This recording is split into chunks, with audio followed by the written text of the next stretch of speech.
بسم الله الرحمن الرحيم.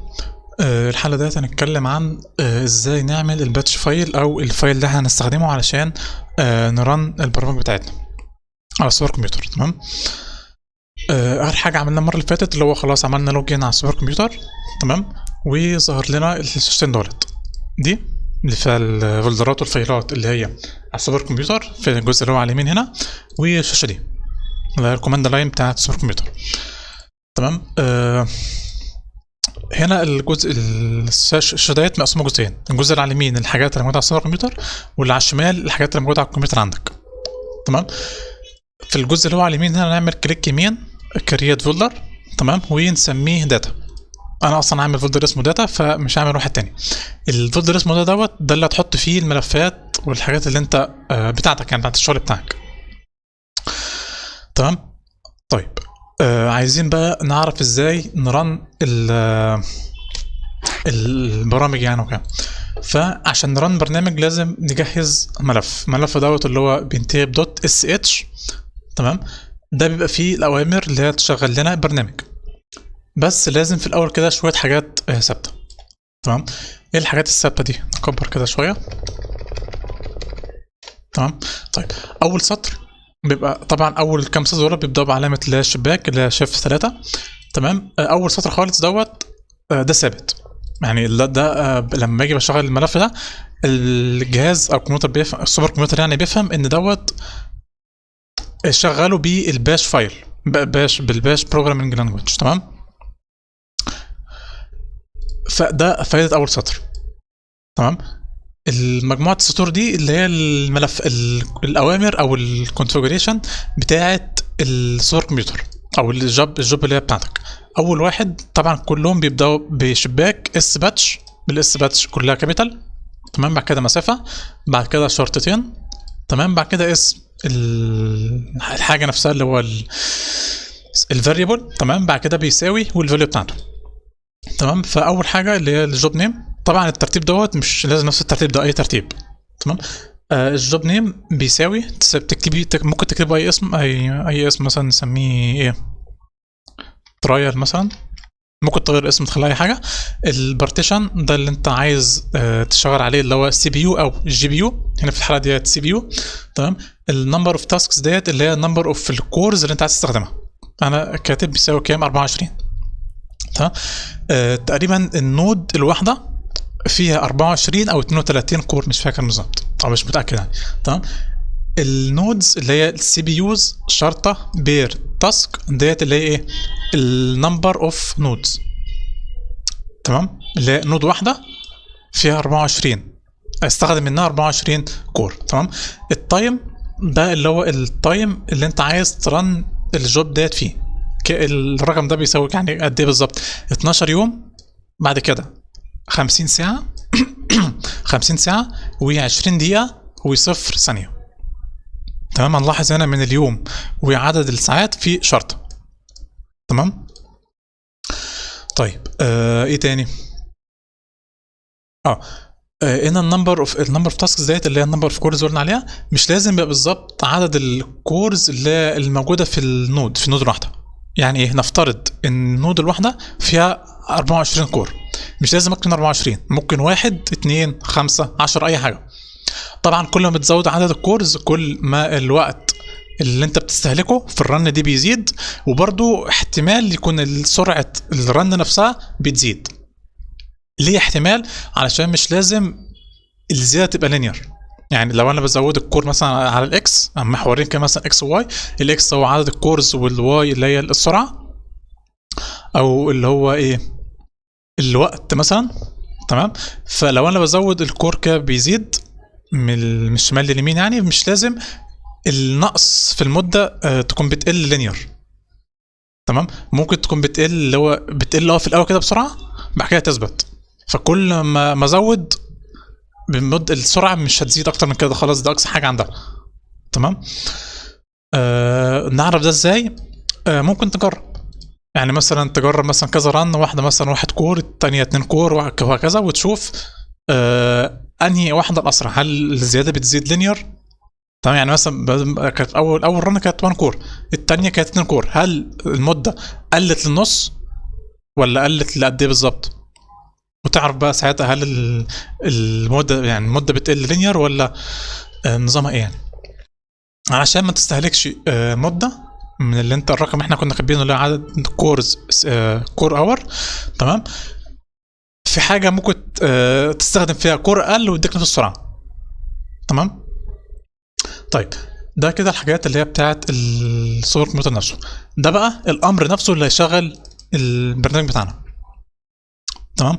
هنا بستخدم حاجه اللي اسمها ام بي اي ران، اللي هي زي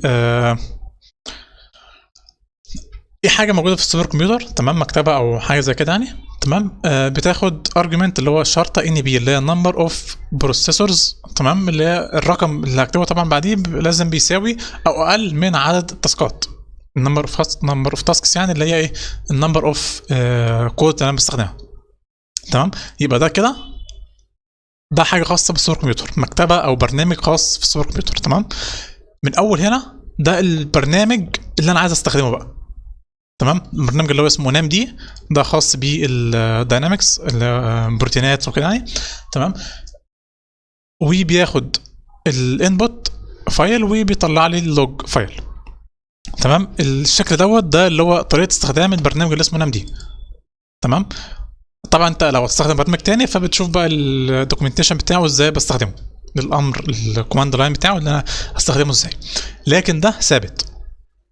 تمام. اللي هي ام بي اي ران، مسافه شرطه ان بي، مسافه، وبتكتب رقم اللي هو نمبر اوف كودز انت عايز تستخدمه. تمام كده. ده في حاله ايه؟ لو انا عايز استخدم سي بي يو. طيب لو عايز استخدم جي بي يو نفس الفكره. تمام. بس هنزود الجزء دوت كده هنا عشان يبقى نفس اللاين. تمام. بس نفس الفكره، بس هنزود كام حاجه كده وفيها كام حاجه نغيرها. الجوب نيم قلنا اي اس مش هتفرق. تمام. البارتيشن احنا عايزين نستخدم جي بي يو فهنغيره ونخليه جي بي يو. تمام. في هنا سطر اتضاف اللي هو ده وده. تمام. وده. حلو كده. طيب هنا الجي ار دولت ثابتين، اللي ده اللي انت بتقول له انت عايز تستخدم كام جي بي يو في الرن، اقصى حاجه 2 جي بي يو. تمام. النمبر اوف نودز واحده، النمبر اوف تاسكس اللي هم النمبر اوف كورز يعني 16. تمام. الساعات 12 ساعه. تمام. والاكونت اللي هو تستخدم بيه اللي عليه الجي بي يو اللي هو ده. طبعا الاكونت طبعا هيختلف على حسب الاكونت بتاعك، بس لازم يبدا ب جي دوت، ده ثابت. بعد كده بتكتب اسم الاكونت بتاعك. بجيبه منين الاكونت بتاعي؟ هنا بنيجي هنا اللي هو ده الرقم ده او اليوزر نيم ده. تمام. هنا نلاحظ هو كايرو 029. تمام. هنا كايرو 029 يو 1. انا الرقم اللي بعد 29 دوت او بعد الرقم اللي هو يو 1 او يو اي رقم ده مش بستخدمه، انا باخد بس اللي هو الجزء ده. وفي الاول بيبقى جي دوت. تمام كده. هنا نفس الامر هو ام بي اي ران شرط ان بي 24. تمام. والبرنامج اللي عايز استخدمه اللي هو الامر اللي هو استخدم بيه البرنامج بتاعي اللي هو نام دي. تمام. تمام. طيب عايزين بقى ايه نرفع الحاجات دي على السوبر كمبيوتر. ازاي نرفعها؟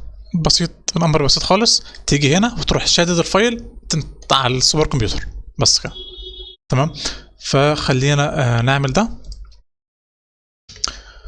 ادي الفولدر اللي هو فيه الملفين اللي هم بتاع الجي بي يو وبتاع السي بي يو العادي. تمام. هنروح شاده كده ونحطه هنا بس كده، كده اترفع. وده مع اي حاجه تانية اهو، يعني اي فايل تاني عايز ترفعه هتشده من الكمبيوتر عندك للسوبر كمبيوتر بس كده، الشاشه اللي هي على اليمين. تمام. طيب كده رفعناه، عايزين بقى ايه نشغله. تمام.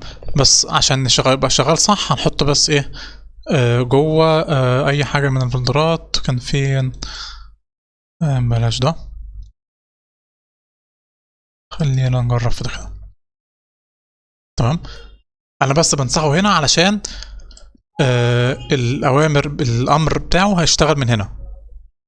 تمام. يعني الفايل اللي هو هياخده كانبوت موجود في الفولدر ده. ادي الترايل اندرسكور جي بي يو دوت اس اتش. تمام كده. طيب علشان اشغله بقى نعمل ايه؟ لازم عشان اشغله اروح للفايل او الفولدر اللي هو فيه الفايل اللي هو trial_gpu.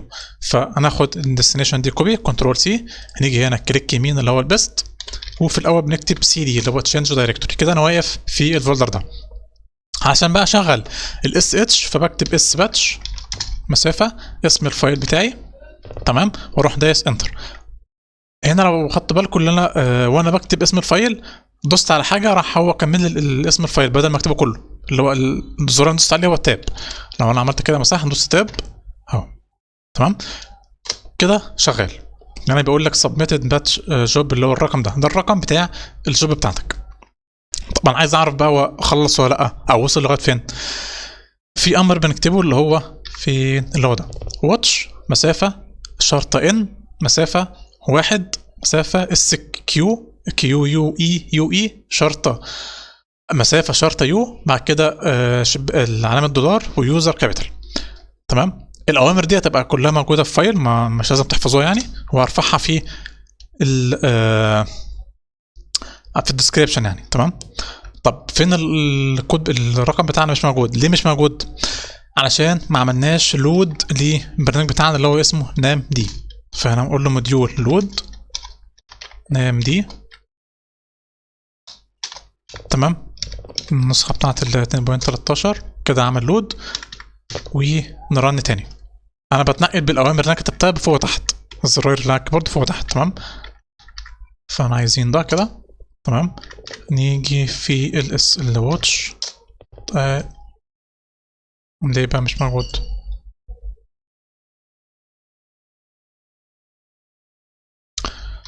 طيب في حاجة تقريبا فيها مشكلة.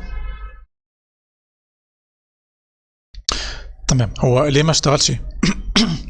علشان هنا انا كاتب 16 ان تاسك 16 وهنا بقول له 24، فطبعا ده مش ممكن، تمام، مش هشتغل يعني. فلازم اخليها بيساوي الرقم ده او اقل منه، تمام. فهنسيف ده كده بعد التغيير ونرفعه تاني، تمام. اوفر رايت اهو ونشغل في نانس باتش اهو الواتش، تمام. ادي الرن بتاعتنا اهي، تمام. البارتيشن اللي هو الجي بي يو، النيم اللي احنا كنا كاتبينه اللي هو كان جي بي يو اندرسكور برود، اليوزر، تمام. الستيتس اللي هي راننج ولا واقفه ولا ايه، التايم اللي هو اخد وقت قد ايه لغايه دلوقتي، تمام. والنودز اللي هو عدد النودز اللي هو شغال عليها اللي هي 1، والنود ليست اللي هي كام اسامي النود نفسها اللي هو شغال عليها، تمام كده. دي كده شغاله. طب لو انا عايز اوقفها بناخد الجوب اي دي كده دبل كليك، لما هو لما بيظل حاجه هو بياخدها كوبي لوحده، تمام. وكنترول سي نروح خارجين من هنا ويقول له اس كنسل مسافه كليك يمين اللي هو البيست اللي هو الجوب اي دي، تروح دايس له انتر.